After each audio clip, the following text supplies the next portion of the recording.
A pay slip is a document given to you by your employer that shows your pay, deductions and other tax information. Organisations you work for must provide you with a pay slip.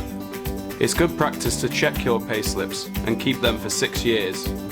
If you receive your pay slip electronically, it's good to print or save them. Usually, at the top left-hand side of the pay slip, you will find your employer's details, such as their name, logo and address. On the middle or right-hand side of the pay slip, you will usually find your name, details and sometimes your address. Your employer may use a payroll or employee number to help identify you for payroll purposes. This will usually be presented next to your personal information. Payment date. This will be when the money will usually arrive in your bank. A payment date can be monthly, weekly and any date of the month.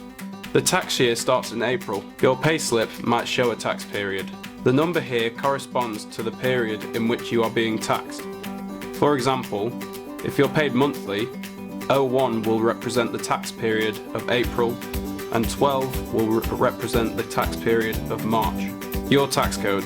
Your tax code is given by HM Revenue and Customs, otherwise known as HMRC, and is used by your employer and pension provider to work out how much income tax to take from your pay. Your tax code is made up of several numbers and a letter.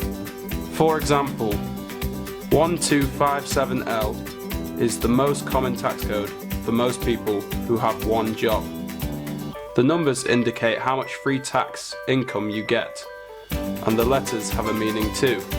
Find out what the letters in your tax code mean on gov.co.uk. You'll need to make sure you're not on an emergency tax code, otherwise you'll be taxed more than you need to be.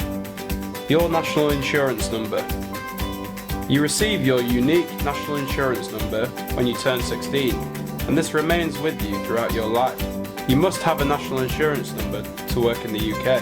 Since this number is unique, it is used to ensure all your contributions are recorded properly so that you may be entitled to certain state benefits. Visit gov.co.uk to apply for your national insurance number. Your payslip will show you how much you've earned in wages before any amount is deducted. This is usually referred to as gross pay. Your payslip might also show how your pay is calculated. For example, your hourly rate or the number of hours you've worked. Here you should also see any extra wages, allowances, bonuses or commissions you've received. Maternity, paternity and adoption pay. If you receive maternity, paternity and adoption pay, this is usually recorded separately on your payslip. You may see a section called expenses where your employer will repay work-related expenses through payroll. You are automatically enrolled with your employer's pension provider unless you choose to opt out.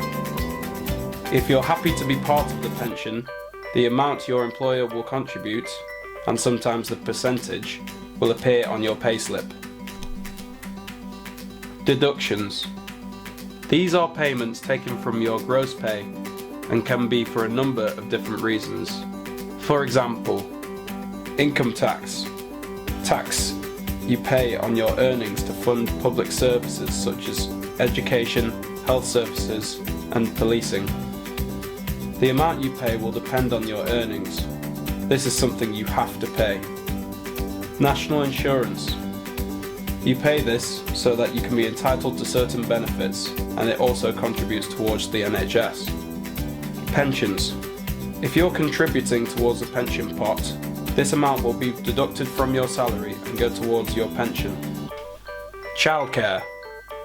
If you've been given childcare vouchers by your employer, the amount will appear on your payslip. Student loan.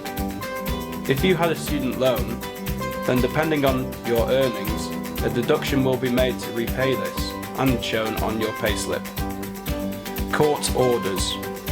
If you've been taken to court and receive a court order, certain payments can be taken directly from your wages.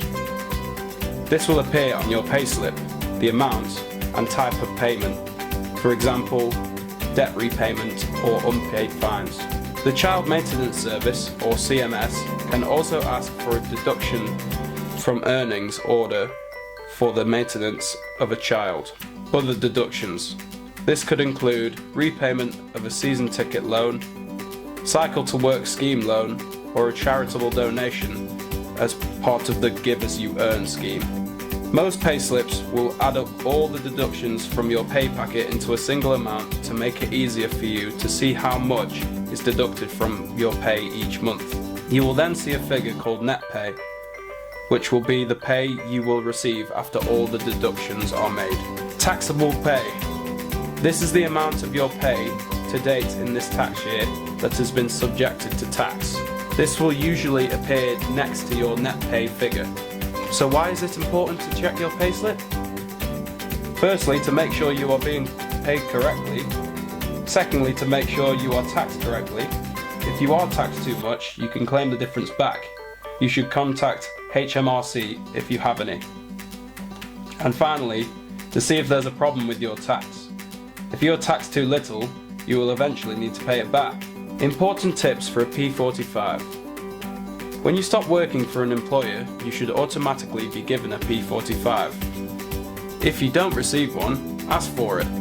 You're entitled to it by law, and it's important that you have one. The P45 states all the earnings details from that tax year of that job. You can then give the correct part of the form to your next employer to ensure that you are not overtaxed or run into any problems.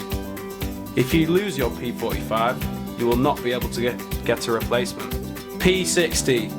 A P60 is a statement issued at the end of the tax year, which is in April, not January. Don't destroy the P60 forms issued to you, as they are important documents and could be difficult to replace.